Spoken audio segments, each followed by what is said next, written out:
మన్నం వీరుడు అల్లూరి సీతారామరాజు గారి జిల్లాకి వచ్చినందుకు నాకు చాలా ఆనందంగా ఉంది. ఒక మహాత్ముడు నడిచిన నేల ఇది. గిరిజన ప్రజలకి అండగా ఉన్న ఒక మహానుభావుడి పేరు పెట్టిన నేల ఇది. ఆయన తిరుగాడిన నేల, ఆయన పోరాడిన నేల. ఆ నేలకి ఈ రోజున డోలీ రహిత గ్రామాలుగా ఉండాలి మన రాష్ట్రంలో, ముఖ్యంగా మన ఏజెన్సీ ప్రాంతాల్లో ముఖ్యమంత్రి గారు సంకల్పించారు.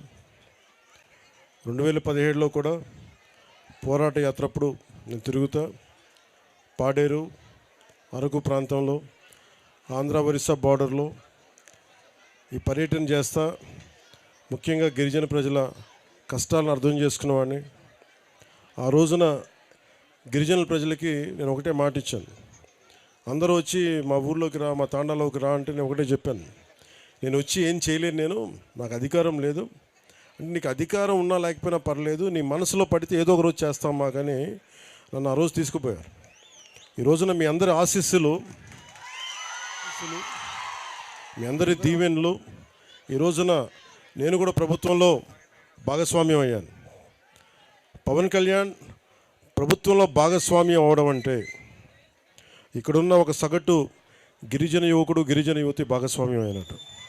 నిన్న ఉన్నతాధికారులు కూడా చెప్తా ఉన్నాను, ఇప్పుడు ఇందాక కలెక్టర్ గారు కూడా చెప్తా ఉన్నాను, ఎందుకు నడిచాం, ఎందుకు పైకి ఎక్కామంటే డోలీ పట్టుకొని ఒక నలుగురు డోలీ పట్టుకొని ఒక ఇబ్బందుల్లో ఉన్న ఒక ప్రాణాన్ని పట్టుకెళ్ళడం ఎంత కష్టమో తెలుసు నాకు. అది అలాంటిది ప్రాణాలకి, గర్భిణీ స్త్రీలకి, వృద్ధులకి ఇబ్బంది వచ్చే పరిస్థితుల నుంచి సంరక్షించాలి.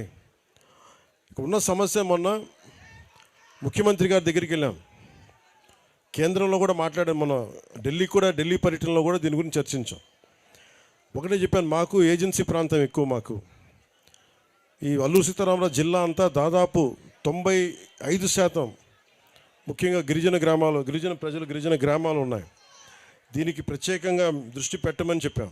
ప్రధానమంత్రి గారి పథకం, ప్రత్యేక కేంద్ర ప్రభుత్వం పథకం పిఎం జన్మన్ అని, ప్రధానమంత్రి జనజాతి ఆదివాసీ న్యాయ మహా అభియాన్ అని. దీని కింద రోడ్లు కానీ, రోడ్లు సౌకర్యాలు కానీ వాటి కిందకు వచ్చే విధానం ఇది, ఈ పాలసీ ఇది. దాంట్లో భాగంగా 100 కంటే ఎక్కువ ఉండాలి ఆ జనాభా. 100 కంటే తక్కువ ఉంటే ఈ పథకం అమల్లోకి రాదు. సో మేము మాట్లాడుకొని ఇక్కడున్న కృష్ణతేజ గారితో కానీ, కలెక్టర్ గారితో కానీ, ఉన్నతాధికారులందరితో మాట్లాడి ఏం చేయాలి, ఇన్ని సంవత్సరాలైనా 70 సంవత్సరాలైనా ఇంకా డోలీలతోటి ఇబ్బందులు పడుతూ ఉన్నారు ప్రజలు. పైకి రాలేకపోతున్నారు. అవసరమైన అత్యవసర పరిస్థితుల్లో వాళ్ళకి ఇబ్బందులుగా ఉన్నాయని మాట్లాడుకుంటూ ఉంటే, ముందుగా పంచాయతీరాజ్ శాఖ తీసుకున్నందుకు నేను మీకు ఏదైనా చేయగలుగుతున్నాను ఈ రోజున అంటే, ఈ రోజున దాదాపు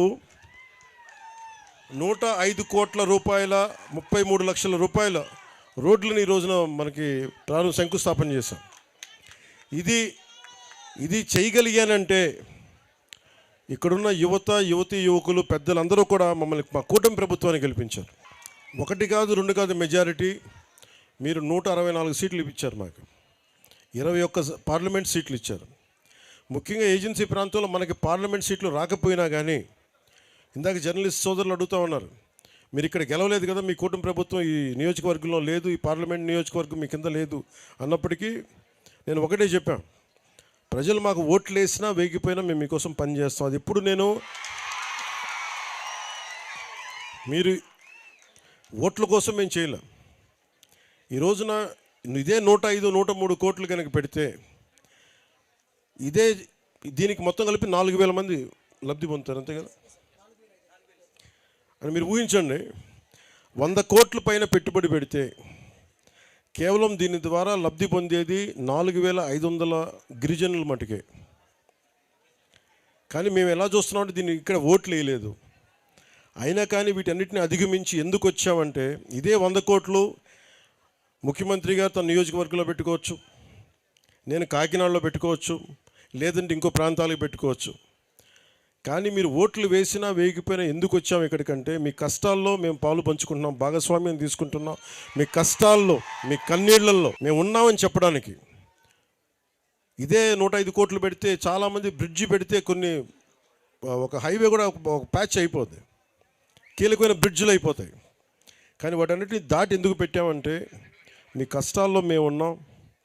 మీరు ఓట్లు గత ప్రభుత్వంలో ఆ పార్టీకి వేసినా కానీ మేము మనసు పెట్టి ఇక్కడికి వచ్చాం, మేము మీకు నిలబడతాం, ఆసరాగా ఉంటామని తెలియజేయడానికి ఇన్ని ప్రాజెక్టులు, ఈ రోజున ఇన్ని రోడ్ ప్రాజెక్టులు మీకోసం పెట్టాం. ఈరోజు ఇప్పుడు మనం 19 పనులు ప్రారంభించాం, 98.85 కిలోమీటర్లు.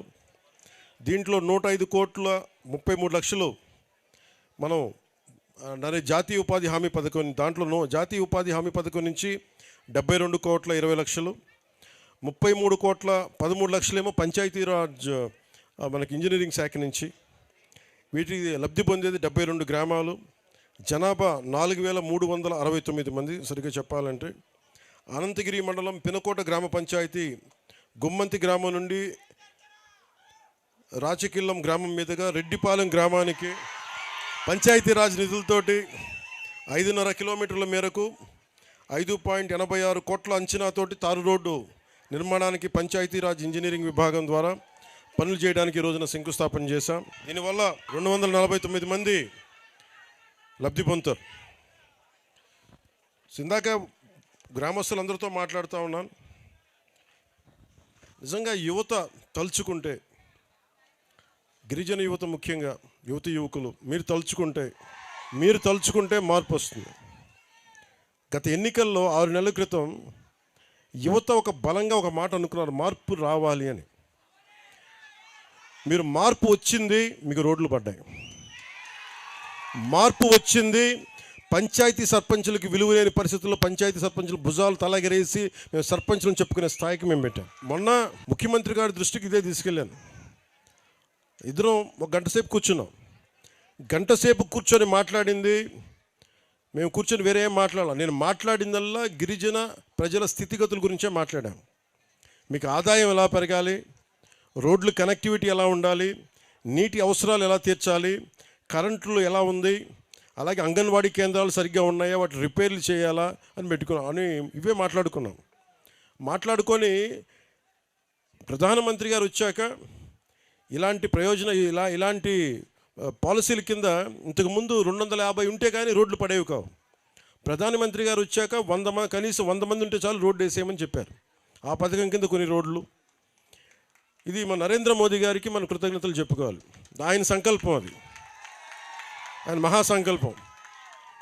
అలాగే ముఖ్యమంత్రి గారి దృష్టికి తీసుకెళ్ళారు. సార్ కనీసం ఇన్ని గ్రామాలు ఉన్నాయి, 4612 పంచాయతీలు ఉన్నాయి, దాదాపు 2000 పైచిలుకు గ్రామాలు ఉన్నాయి. వీటికి మనం ఏం చేయగలం అంటే బడ్జెట్ ఎంత అని అడిగారు. ఆ రోజున మనం కలెక్టర్స్ కాన్ఫరెన్స్లో కలెక్టర్ గారు కూడా ఆ రోజు ఉన్నారు. అడిగినప్పుడు ఒకటే చెప్పారు, కనీసం 2869 కోట్ల రూపాయలు ఖర్చు అవుద్ది ఈ గ్రామాలన్నీ కలపడానికి. కానీ లబ్ధి చేకూరేది మటు చాలా తక్కువ మందికి. ప్రజలు చిక్కగా ఒక చోట ఉండరు కాబట్టి. అయినా కానీ ఆయన ఏం చెప్పారంటే కనీసం మనం ముందు వీటితో ప్రారంభిద్దాం, తర్వాత ఒక్కొక్క విడతగా ఒక్కొక్క సంవత్సరానికి 350 కోట్ల చొప్పున దీనికి పెట్టుబడి పెడదాం. అలాగే మిగతా డబ్బు కేంద్ర ప్రభుత్వం, నరేంద్ర మోదీ గారి నాయకత్వంలో కేంద్ర ప్రభుత్వం మనకి వచ్చే పథకాల నుంచి ఆ డబ్బుని ఇక్కడే ఖర్చు పెట్టిపోతున్నాం. సో మేము దీనికి ఎందుకు చెప్తున్నానంటే 70 సంవత్సరాల ఈ పాలనలో గిరిజన గ్రామాలని మిమ్మల్ని వదిలేశారు, గిరిజన ప్రాంతాలని అభివృద్ధి చేశారని చేయలేదని చెప్పట్లా ఉంది. దీనికి పార్టీలు కొన్ని పెడితే దీనికి బాగా పనిచేసిన అధికారులు కొంతమంది ఉన్నారు. ముఖ్యంగా ITDA, integrated tribal development authority, ఆ ఏజెన్సీని ప్రమోట్ చేసిన వ్యక్తి శంకరన్ గారు. ఈ రోజున ఐటీడీఏ గుర్తుపెట్టుకోవాల్సింది శంకరన్ గారి పేరు, ఐఏఎస్, ఆయన్ని నిరంతరం గుర్తుపెట్టుకోవాలి. మహానుభావుడు. అంటే ఒక అధికారికి ఒక నిజమైన ఒక రాజకీయ నాయకుడు కనుక అండ ఉంటే శంకరన్ గారు చేసి చూపించారు. ముఖ్యంగా గిరిజన ప్రాంతాల్లో అందరూ చెప్తా ఉంటాయా, మేము రాజకీయ నాయకులు ఎంత నమ్ముతామో తెలియదు కానీ మా ఐటీడీఏ వాళ్ళని నమ్ముతాం, అంత బలంగా నమ్ముతామని చెప్తారు. సో నేను మీ నమ్మకం గెలుచుకోవడానికి వచ్చాను ఈ రోజున. కాకపోతే ఏదైతే ఈరోజు రోడ్డు వేసి ఇట్లా కాదు, ఈ 5 సంవత్సరాలు పనిచేస్తాం. పనిచేసిన తర్వాత మీరు ప్రోగ్రెస్ రిపోర్ట్ ఇవ్వండి, మీరు బాగా చేశారు, సంతోషం, మీకు అండగా ఉంటాం వచ్చే ఎన్నికలకి చెప్పండి. ఎందుకంటే ఇంకొకటి, యువత ఇక్కడ మాట్లాడుతూ ఉంటే గంజాయి ఎలా ఉందో, నిన్న మాట్లాడుతూ ఉంటే సాలూరు వైపు వెళ్తే ఇస్తారు. మా ఇంట్లో వాళ్ళు నా కోసం ఎంత తపన పడతారో తెలియదు, కానీ మీరు పడే తప్ప నా కన్నీళ్ళు తెప్పిస్తాయి నాకు. నిన్న ఇలాగే మనం కూర్చొని అన్న ఐ లవ్ యూ అంటుంటే ఐ లవ్ యూ టూ అని చెప్పాను. నా పిల్లలు కూడా ఇన్నిసార్లు ఐ లవ్ యూ చెప్పలే, బాగున్నావా ఇలా తట్టేసి వెళ్ళిపోతా. మీరు ఐ లవ్ యూ అంటే మటుకు ఐ లవ్ యూ చెప్పాలనిపిస్తుంది, ఐ లవ్ యూ టూ అని చెప్పాలనిపిస్తుంది. మీకోసం ఇన్ని సంవత్సరాలు నేను ఆదిలాబాద్ తాండాలో తిరిగాను, తెలంగాణలో, మళ్ళీ మన తాండాలో తిరిగాను, మన గిరిజన ప్రాంతాల్లో తిరిగాను.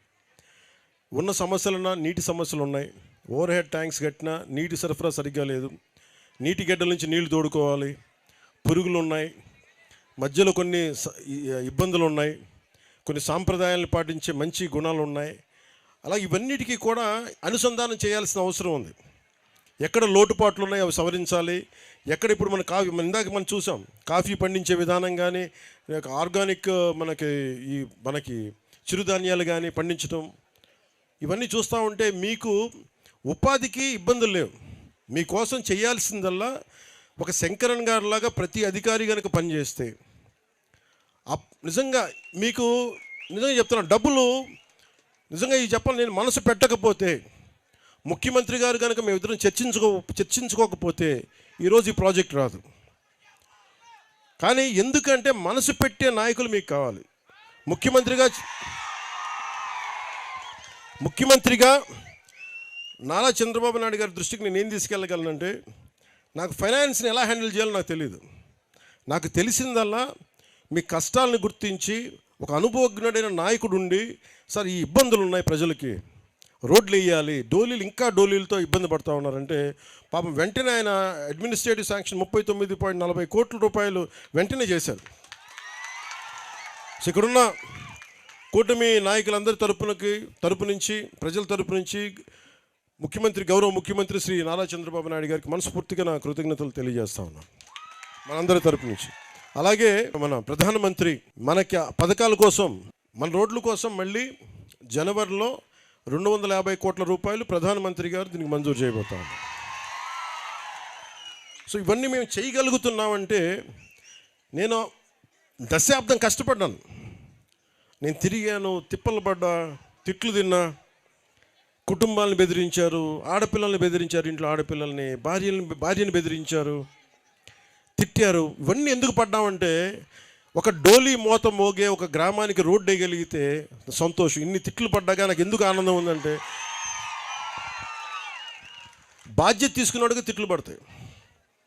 సో బాధ్యత, ఇన్ని 5 కోట్ల మంది ప్రజల బాధ్యత తీసుకొని ఈరోజు తిట్లు తింటూ కూడా మీకోసం ఉన్నామంటే, మీ జీవన స్థితిగతుల్లో మార్పు రావాలి, దానికోసం మేము త్రికరణ శుద్ధిగా పనిచేస్తాం అని తెలియజేయడం. అలాగే దీన్ని అనంతగిరి ప్రాంతాన్నంతా మనం ఊటీగా పిలుచుకుంటాం. దీన్ని ఒక్కొక్క చోట చూసి ఎంత సుందరంగా ఉంది. మనం విజయనగరం వెళ్ళినా కానీ, సాలూరు ప్రాంతానికి వెళ్ళినా, మనం పార్వతీపురం వెళ్ళినా కానీ, మన్యం ప్రాంతంలో ఎక్కడ తిరిగినా చాలా అద్భుతంగా ఉంది. కానీ ఉన్నదల్లా సమస్య ఏంటంటే, మనకి కొంత డిసిప్లిన్ కావాలి. టూరిస్టులు కావాలంటే వారికి కొంత బాధ్యత నేర్పించాలి. సో వీటి మధ్య అనుసంధానం చేస్తూ టూరిజం శాఖని డెవలప్ చేయాలి. అలాగే నేను ఇందాక యూత్తో మాట్లాడుతూ ఉంటే, నేను కుర్రాన్ని అడిగాను, గంజాయి ఎక్కువ పండుతుందా ఇక్కడ, గంజాయి ఎలా ఉంది అన్నాడు. అంటే ఆహా చాలా సూపర్ అన్నాడు. నేనన్నా ఇంత ఓపెన్గా చెప్పేస్తున్నాడేంటి, గంజాయి సూపర్ ఏంటన్నావు అన్నాను. అంటే ఏంటన్నా గంజాయి అన్న, లేదన్నా ఎంజాయ్ అన్నాను. అంటే ఏంటి ఉద్దేశం అంటే నేను వచ్చినందుకు ఎంజాయ్ చేస్తున్నావా అని అడిగినట్టు వినిపించిందంట. లేదన్నా నువ్వు అడిగితే నువ్వు ఎంజాయ్ చేస్తున్నావు అంటే ఎంజాయ్ చేస్తున్నా, గంజాయి కాదన్నా. 2017లో నేను తిరుగుతున్నప్పుడు యువతను చాలామందిని మాట్లాడా. మనకి అరకు ఏఓబి బార్డర్లో కానీ మొత్తం అరకు ప్రాంతం అన్నింటిలో మాట్లాడితే అందరూ అడిగింది ఏంటంటే, ఎందుకు చేస్తున్నారు ఇవన్నీ అని అడిగా. అన్న మాకు డబ్బులు సంపాదించిన వేరే మార్గాలు ఏమన్నాయి చెప్పన్నా మాకు. ఇది ఒక సామాజిక సమస్యగా చూడాలి దీన్ని. ఇప్పుడు మనం గ్రామ దేవతలకి మన నైవేద్యం పెడతాం.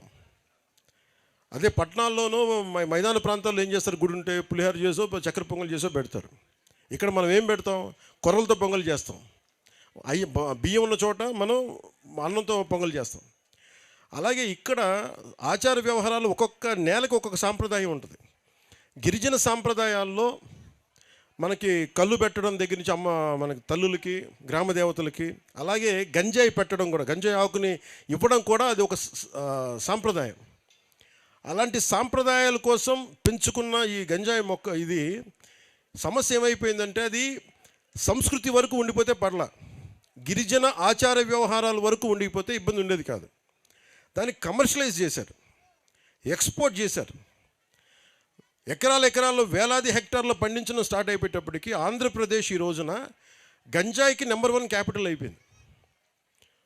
మనం అనుకోవచ్చు ఏం జరుగుద్ది, గంజాయి మనకు మొక్క వేస్తాం పోద్దంటే. దీనివల్ల ఏం జరుగుతుంది అంటే చాలామంది యువత పాడైపోయి తాగేసి చిన్నపిల్లలకి చాక్లెట్ల రూపంలో ఇచ్చేసి, మొన్న ఈ మధ్యన కడపలో అనుకుంటా టీచర్ మీద తిరగబడి పిల్లలు కొట్టేశారు, గుండెల మీద కొడితే చనిపోయారు ఆయన. దానికి కూడా ఈ మొత్తమంది ప్రభావం ఉందనేది పోలీసులు ఆ దిశగా కూడా ఆలోచిస్తున్నారు. అందుకని గంజాయి సాగుని మనం నిలువరించాలి. కానీ అలాగే నేను ఆలోచిస్తుంది ఏంటంటే ముఖ్యమంత్రి గారి దృష్టి కూడా తీసుకెళ్ళి దీన్ని ఒక సామాజిక సమస్యగా కూడా చూడాలి. అందుకని టూరిజం మీకు మేజర్ మనీ అవుద్ది. మీరు కనుక టూరిజంని కనుక మీరు అప్లై చేసుకుంటే, ఉదాహరణకి మనకు 20 గ్రామాలు ఉన్నాయి. 20 గ్రామాల్లో మీరు 2 ఇళ్ళు కనుక ఒక హోమ్ స్టే లాగా అదే ఇల్లు బాగా కట్టి, అదే మట్టి బాగా కట్టి కనుక ఇవ్వగలిగితే, ఎవరైనా బయట వాళ్ళు వస్తే ఒక 2 రోజులు ఉంటే మీకు డబ్బు వస్తాయి. మీ చిన్న గ్రామాలకి డబ్బు వస్తాయి. మీరు చుట్టుపక్కల ఏదైనా తీసుకెళ్తే మందు మాకులు మనం కూర్చోబెట్టి ఆయుర్వేదిక్ మొక్కలు వేస్తే దానివల్ల కొంటే డబ్బులు వస్తాయి. ఇప్పుడు నేను ఇందాకెళ్ళి ఒక 1000 రూపాయలు 1500 రూపాయలు పెట్టి ఆ మొక్కలు కొనుక్కున్నాం. సో మనం చాలా చెయ్యొచ్చు. సో మీకు గంజాయి అనేది అది మీకు ఆదాయానికి మార్గం కాకూడదు. నేను యువతకు అదే కోరుకుంటా ఉన్నా. సంపాదించడం చాలా తేలిగ్గా ఉంటుంది, కానీ దాని ద్వారా వచ్చే దుష్ఫలితాలు మటుకు చాలా లోతుగా ఉన్నాయి. అందుకని ముఖ్యంగా అందరూ ఉన్నారని నేను చెప్పట్లేదు, కానీ గంజాయి సాగు చేస్తున్న యువతకి నా అప్పీల్, నా విన్నపం ఏంటంటే దయచేసి మీకు ప్రత్యామ్నాయ మార్గాలు కల్పిస్తాం. దాన్ని కొంచెం మీరు ఆలోచించి దాన్ని దయచేసి ఎంకరేజ్ చేయకుండా మీరు దృష్టిలో ఉంటారని నేను మీకు వేడుకుంటా ఉన్నాను. ఒక్క నిమిషం చెప్పండి, మళ్ళీ చెప్పండి. పంట రేటు పెంచాలా? ఓకే, నాకు అర్థమైంది. కాఫీ, పసుపు, ఈ మిరియాలు, స్పైసెస్ అన్నీ మనకేం లే, 1000 గజాల్లో కూడా చాలా ఒక 4 మంది బతికే అంత ఆదాయం ఉంటుంది. నీటి సమస్య లేదు. మొక్క మొలవని చోట కూడా నీటిని పట్టుకోగలరు. గాలిలో ఉండే తేమని ఇలాగే మన బంతి ఎలా కట్టారో, బంతి దారాలు ఎలా కట్టారో, బంతిమాల అలాగే చైన్లు వేలాడి తీస్తే ఆ గాలి వెళ్తూ ఆ గాలిలో ఉన్న తేమ పట్టుకునేది, నీటిని పట్టుకునే టెక్నాలజీ కూడా ఉంది. మన గిరిజన గ్రామాల్లో మనకి ఇంత నీటి గేట్లు ఉన్నాయి. నీటికి ఇబ్బంది పడతా ఉంటే నిజంగా దీనికి కావాల్సింది ఏంటంటే మీకోసం త్రికరణ శుద్ధిగా పనిచేసే వ్యక్తులు కావాలి మీకు. మనకి ముఖ్యమంత్రి గారు ఉన్నారు, నేను పని చేయడానికి నేనున్నాను మీ దగ్గర. మీ కష్టాలు నిన్న విజయనగరంలో కూడా చెప్పాను. నేను ప్రతి 2 నెలలకి 15 రోజులు మన మన్యం ప్రాంతంలోనే తిరిగి మీకు సాధక బాధలు అన్నీ తెలుసుకొని, ఎందుకంటే మీరు ఇప్పుడు ఆంధ్రప్రదేశ్ హబ్ అయిపోయింది గాంజాకి, డ్రగ్స్కి. దీని మీద చర్యలు తీసుకోవాలనే క్రమంలో భాగంగా ముఖ్యంగా అల్లూరు సీతారామరాజు జిల్లా నుంచి మన అమిత్ బర్దర్ గారు, ఎస్పీ గారు ఇది ఇనిషియేట్ చేశారు. ఇది యువత గంజాయిని సేవించడానికి బానిసలు అయిపోతే మటుకు జీవితం, ఆరోగ్యం ఎలా దెబ్బతింటుంది, ఎలా కోల్పోతున్నారు, ఏమైపోతుందంటే మనం నేర ప్రవృత్తి పెరిగిపోతుంది. మన మనసులో 100 ఆలోచనలు వస్తే అన్ని ఆలోచనల మీద మనం మాట్లాడడం. అదే కనుక మాదక ద్రవ్యాలు తీసుకుంటే చేసేయచ్చని ఒక బలం వచ్చేస్తాయి. అందుకే ఈ మాదక ద్రవ్యాలు చాలా డేంజరస్. అది కూర్చొని చూడండి, పసిబిడ్డల్ని పాడు చేసేయటం కానీ, చంపేయటం కానీ, ముసలోళ్ళని చంపేయటం కానీ, ఇవన్నీ చాలా ఇబ్బందికరమైన పరిస్థితులు ఉన్నాయి. అందుకని ఇనిషియేటివ్ స్టార్ట్ చేశారు.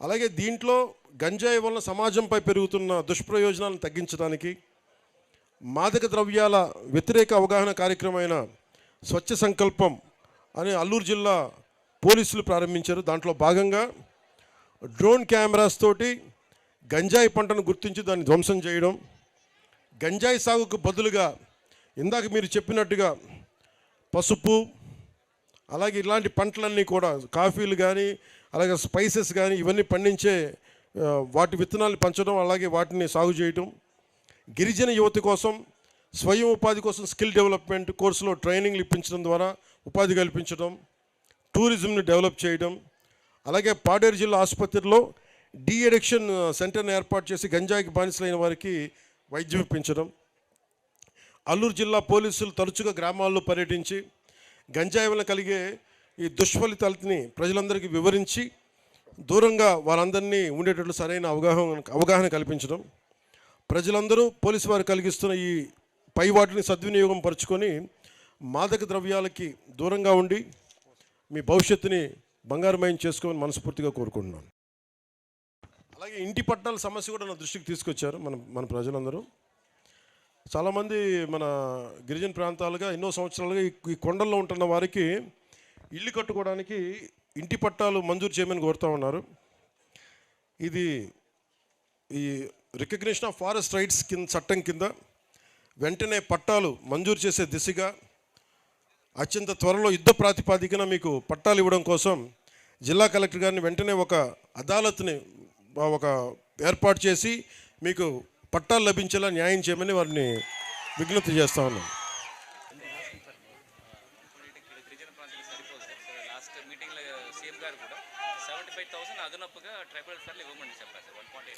$1,80,000 సరిపోవట్లేదు, అదనంగా ఇంక ఇమ్మని కదా, అదే కదా మీరు అడిగేది. దీని మీద అంటే అలాగే ఇప్పుడు గత ప్రభుత్వం నడిపిన నాయకుల్లాగా జేబులో ఉన్న డబ్బులాగా నేను అట్లా కూర్చోబెట్టి చేసేస్తానని చెప్పి వాళ్ళు ఋషికొండ ప్యాలెస్ కట్టుకున్నారు. వాళ్ళు నేను దాన్ని అందరితో మాట్లాడి సీనియర్ నాయకులందరితో మాట్లాడి అధికారులతో మాట్లాడి దానికి అదనంగా ఎలా నిధులు లభించాలి, 1,80,000 దాటి ఎలా అదనంగా నిధులు ఇవ్వాలి దాని మీద మాట్లాడి నేను దాని దిశగా ఆలోచిస్తాను. కొంచెం సమయం ఉన్నా అంటే కొన్ని ఇళ్ళకి చాలామంది CSR ఫండ్స్ ఉన్నాయి, కొంతమందితో మాట్లాడుతాం. అది వ్యక్తిగతంగా మేము చేయగలిగేది. అంటే మేము మనసు పెట్టి పనిచేస్తాం. మీరు కొంచెం పెద్ద మనసుతోటి 1,80,000 ఇంకా బలమైన ఇల్లు కట్టొచ్చని టెక్నాలజీస్ ఉన్నాయి, అవి కూడా ఆ దిశగా కూడా ఆలోచిస్తాం. అంటే ఈ మాట చెప్పి నేను ముగిస్తాను సభ. మీరు ముఖ్యంగా ఒక నిమిషం, గత ప్రభుత్వం ఏం చేసిందో మీకు తెలుసు. ఒకసారి మీరు అల్లూరు సీతారామరాజునే గుర్తుపెట్టుకుంది నేల. మీ హక్కుల కోసం పోరాడే వాళ్ళని గుర్తుపెట్టుకోండి.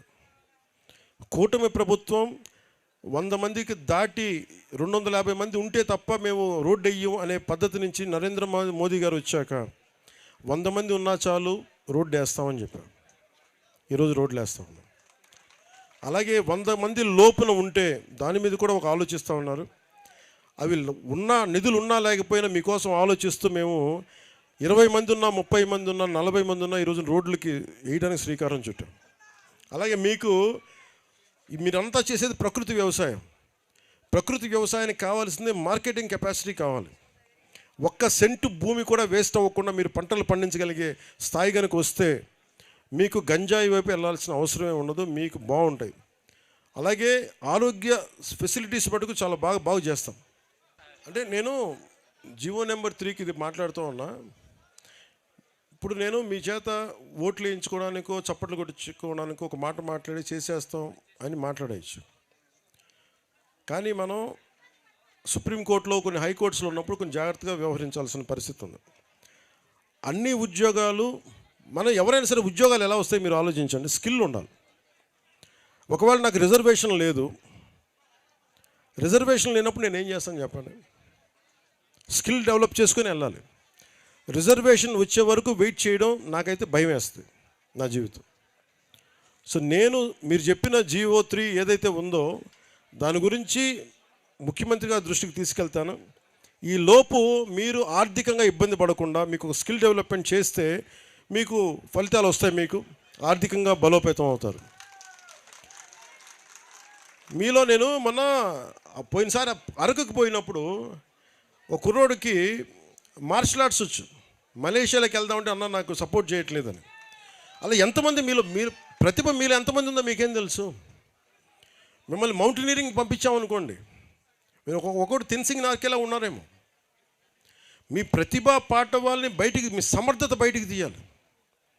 మీరు గొప్ప రన్నర్స్ ఉన్నారేమో, మ్యారథాన్ రన్నర్స్, గోల్డ్ మెడలిస్ట్ సాధించగలరేమో, మీరు గజీతగాళ్ళు ఉన్నారేమో, సైంటిస్టులు ఉన్నారేమో, లేదంటే గొప్ప ఐఏఎస్లు ఐపీఎస్ల స్థాయి ఉందేమో, గొప్ప పోలీస్ అధికారుల స్థాయి ఉందేమో. ఇవన్నీ మనకు తెలియదు కదా. అందుకని ఈ ప్రభుత్వం పెట్టింది ఏంటంటే స్కిల్ డెవలప్మెంట్ మీద దృష్టి ఎక్కువ పెట్టింది. హక్కులతో పాటు, జీవోలతో పాటు, కాన్స్టిట్యూషన్ పరంగా, రాజ్యాంగ పరంగా ఎలాంటి హక్కులు లభించేలాగా ముందుకు తీసుకెళ్ళడంతో పాటు స్కిల్ డెవలప్మెంట్ చాలా బాధ్యతగా తీసుకున్నాం. అందుకనే నేను కోరుకుంటుంది ఏంటంటే ఇక్కడ సినిమా పరిశ్రమ కూడా రావాలి. వీళ్ళు ఎవరో బయట దేశాలకు పోతూ ఉన్నారు. ఆ డబ్బులు కనుక ఇక్కడికి వస్తే, ఇక్కడున్న 50 మంది ఆడపడుచులకు కానీ, ఇక్కడున్న 25 మందికి ఒకరోజు షూటింగ్ చేస్తే డబ్బులు వస్తాయి మనకి. సో ఇట్లాంటివన్నీ ఆలోచించి నేను టూరిజంను కూడా డెవలప్ చేయాలి, విదేశీయులు రావాలి, ఇవన్నీ ఆలోచించి మేము ముందుకు వెళ్తా ఉన్నాం. మీ సహాయ సహకారాలు కావాలి, మీరు అండదండలు కావాలి, మీకు అభివృద్ధి కావాలి. మనస్ఫూర్తిగా కోరి మీకోసం నిరంతరం పనిచేస్తామని తెలియజేసుకుంటూ, ఇక్కడికి వచ్చిన కూటమి నాయకులందరికీ పేరు పేరున తెలుగుదేశం, జనసేన, భారతీయ జనతా పార్టీ నాయకులందరికీ, సర్పంచులకి, ప్రతి ఒక్కరికి పేరు పేరున ధన్యవాదాలు తెలుపుకుంటూ, వేదిక పైన ఉన్న గౌరవ ఎమ్మెల్యేలు గారికి, ఎమ్మెల్యేస్ అందరికీ కూడా నా నమస్కారాలు, హృదయపూర్వక ధన్యవాదాలు తెలియజేసుకుంటూ, ఈ కార్యక్రమాన్ని ఇంత విజయవంతంగా చేసిన మన కలెక్టర్ గారికి, ఎస్పీ గారికి, ఉన్నత పోలీస్ అధికారులందరికీ కూడా ధన్యవాదాలు తెలుపుకుంటూ, నిన్నటి నుంచి ఈ రోజు దాకా దారి పొడుగున ఉన్న ప్రతి కానిస్టేబుల్ కూడా చేతులెత్తి నేను నమస్కరిస్తాను. సో మనస్ఫూర్తిగా మీ అందరికీ, అలాగే ఈ రోజున నేను ఒక మాట చెప్పి ఫండ్స్ సరిపోవట్లేదంటే ఉన్న ఫండ్స్లో ఎలా అడ్జస్ట్ చేయొచ్చని ప్లాన్ చేసిన కృష్ణతేజ గారికి, పిఎస్ మధు గారికి, ఓఎస్డి వెంకటకృష్ణ గారికి కూడా మనస్ఫూర్తిగా ధన్యవాదాలు తెలియజేసుకుంటూ, మరోమారు ప్రధానమంత్రి గారికి నా ప్రగాఢమైన కృతజ్ఞతలు తెలియజేసుకుంటూ, ఈ కార్యక్రమాన్ని ఇంత తక్కువ సమయంలో మాకు అవకాశం ఇచ్చి పెట్టుబడులకి మాకు నిధులు సమకూర్చిన గౌరవ ముఖ్యమంత్రి గారికి, శ్రీ నారా చంద్రబాబు నాయుడు గారికి మనస్ఫూర్తిగా ధన్యవాదాలు తెలియజేసుకుని సెలవు తీసుకున్నాను. జై హింద్. ఇందాక ముఖ్యంగా ప్రెస్ సోదరులకు చెప్పాను, నేను మీకే ముందు కృతజ్ఞతలు తెలియజేశాను. ఈ సమస్యల్ని బయటికి తీసుకొచ్చింది మీరే. మీరు కనుక ఈ సమస్యలను వెలికి తీయకుండా ఉంటే ఈరోజు ఇంత అద్భుతంగా జరిగి ఉండేది. మనస్ఫూర్తిగా మరోమారు పాత్రికేయ సోదరులందరికీ మరోమారు ధన్యవాదాలు తెలియజేస్తాను.